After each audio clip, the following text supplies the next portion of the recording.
Saudara-saudari yang terkasih, di awal renungan ini saya mau bertanya,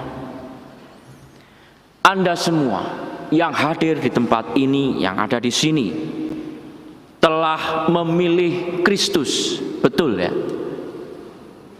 Betul tidak? Oke. Anda semua di sini ingin mengikuti Yesus, betul? Betul. Kalau sudah memilih Yesus Kristus, Anda semua pasti akan memanggul salib, menyangkal diri, dan jatuh bangun mengikuti Yesus ya. Pasti. Maka saya cuma mau bilang ya, rasain lu gitu ya. Rasain gua gitu. Kena jebakan Batman. Yesus sendiri mengatakan, setiap orang yang mau mengikut aku, ia harus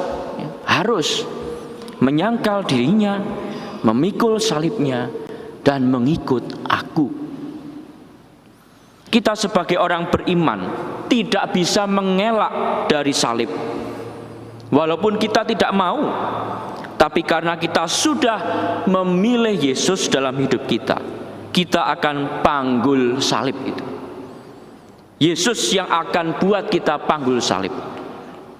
Bahkan membuat kita menginginkan salib itu ya, agar kita ikut bangkit dan diselamatkan. Dalam bacaan pertama itu menarik sekali ya. Yeremia dengan sangat bagus menggambarkan, Engkau telah membujuk aku ya Tuhan, dan aku telah membiarkan diriku Engkau bujuk. Engkau terlalu kuat bagiku, dan Engkau menundukkan aku ya. Dibohongi tapi mau itu. Gimana? Dalam tugasnya sebagai nabi, Yeremia merasa banyak mengalami penderitaan salib dan merasa berat mengalami segala cobaan itu ya. Cemoohan, penolakan itu dialami Yeremia. Tapi dia merasa tidak bisa tidak untuk terus menyuarakan suara Tuhan sebagai nabi, seolah dia itu terjebak gitu ya, dan tidak bisa mengelak dari panggilan Tuhan sebagai nabi ya. Seperti yang saya katakan tadi, kayak jebakan Batman ya. Kalau kita masing-masing melihat perjalanan hidup kita ya sebagai umat beriman, seolah Tuhan memang punya rencana bagi kita, bagi saya, bagi Anda, seperti jebakan Batman itu, di mana banyak hal terjadi tanpa saya duga. Ada beberapa fase dalam hidup saya yang mungkin bisa menggambarkan hal ini ya.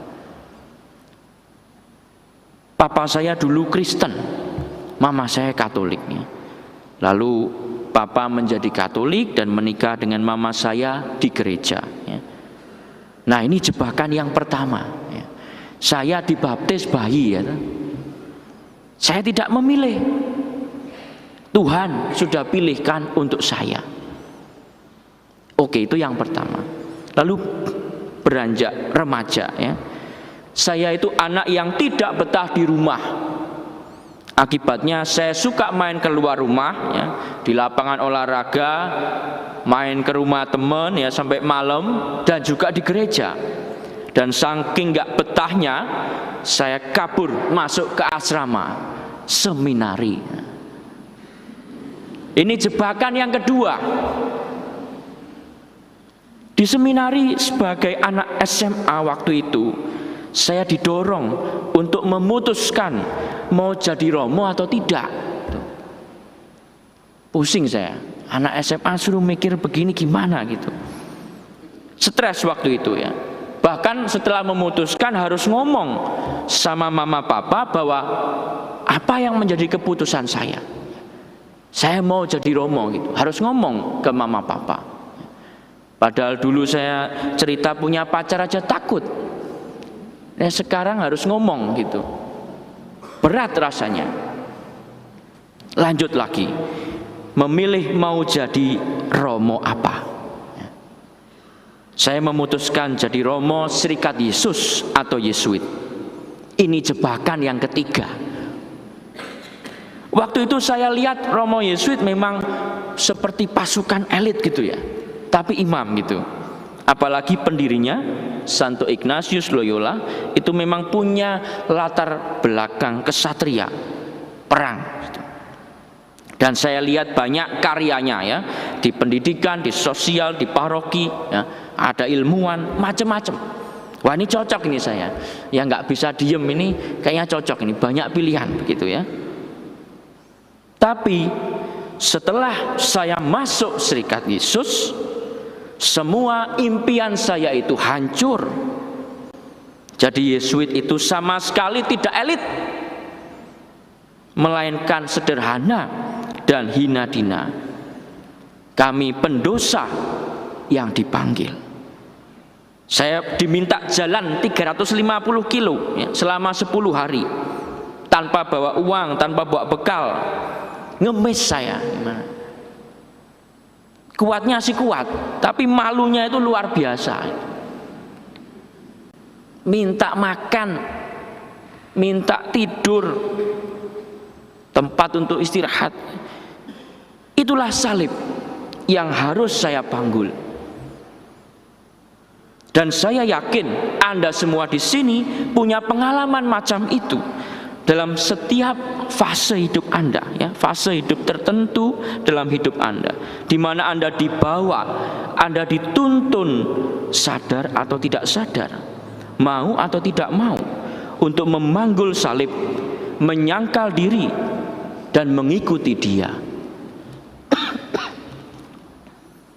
Mengapa Yesus kasih kita salib sih?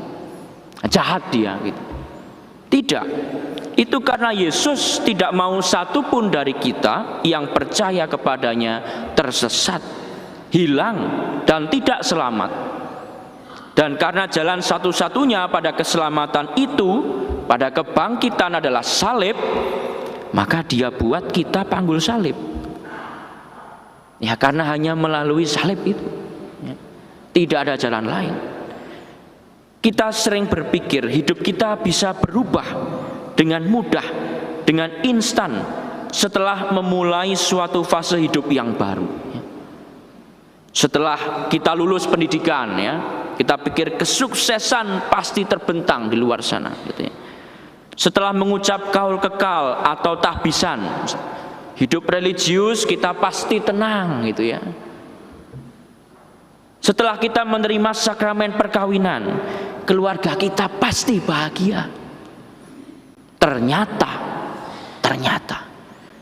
yang justru terjadi sebaliknya. Kita terjatuh dan terjatuh lagi. Sampai kita mungkin berpikir, apa garis hidupku ini memang kegagalan? Mengapa kejatuhan dan kegagalan yang bertubi-tubi yang saya alami? Ada rasa tidak layak menjadi imam, menjadi religius, atau merasa bahwa hidup berkeluarga ternyata isinya hanya pertentangan yang menyakitkan. Itulah salib yang mesti kita panggul. Dalam setiap fase kehidupan kita, kita harus setting ulang apa yang dipikirkan Allah, apa yang direncanakan Allah.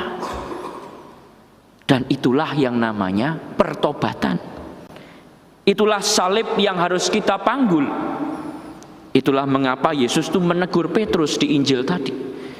Enyahlah iblis, engkau suatu batu sandungan bagiku, sebab engkau bukan memikirkan apa yang dipikirkan oleh Allah, melainkan apa yang dipikirkan manusia.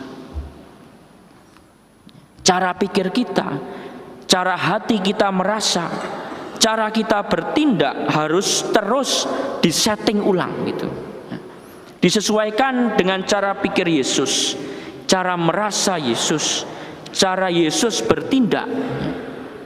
Disetting. Gimana caranya ya? Mulailah dengan pertanyaan ini dalam doa-doa Anda.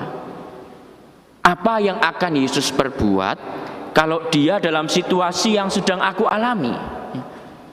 Kira-kira Yesus akan buat apa ya? Kalau mengalami seperti yang saya alami saat ini ya. Ketika aku sedang konflik dengan orang yang saya cintai misalnya, apa yang akan Yesus perbuat dalam hal ini? Nah itu silahkan dicari ya. Entah lewat merenungkan kitab suci, lewat doa-doa kita ya, kita bertanya pada Yesus, apa yang Tuhan kehendaki padaku, kok aku mengalami hal seperti ini? Nah, Tuhan mau saya apa? Tuhan mau saya kemana? Itu dalam doa boleh ditanya, bisa ditanya bahkan ya. Harus bahkan ditanya ya. Supaya apa? Kita setting ulang ya. Disesuaikan lagi ya. Kalau enggak cocok ya disesuaikan. Dalam situasi yang penuh kegembiraan misalnya ya, kita dapat rezeki. Apa yang Yesus buat kalau dia dalam situasi yang aku alami ya. Nah, jelas ya, kira-kira seperti itu. Disetting ulang. Kisah hidup kita yang percaya pada Yesus mungkin tidak selalu happy ending ya, dalam setiap fase hidupnya itu ya. Tapi happy beginning, permulaan yang membahagiakan karena kita mau bertobat ya, dan menjalani fase hidup yang baru. Tapi lalu ya bisa jatuh lagi. Tapi kita bangkit lagi untuk meneruskan jalan salib seperti Yesus ya. Sampai suatu saat kelak kita mengatakan sudah selesai. Dan kita bersatu dengan Bapa di surga ya. Maka tidak selalu mungkin happy ending gitu ya dalam perjalanannya ya. Tapi happy beginning gitu ya. Dalam pertobatan, mengalami pertobatan fase hidup tertentu ya. Lalu kita merasakan kebahagiaan. Tapi nggak selesai di situ. Kita berjalan jatuh lagi ya. Jatuh lagi. Tapi bangkit lagi ya. Menyelesaikan jalan salib kita. Dengan demikian hidup kita, panggilan kita sebagai orang beriman memang betul ya, menyangkal diri, memanggul salib dan mengikuti Yesus. Kita renungkan sabda ini dalam hati kita.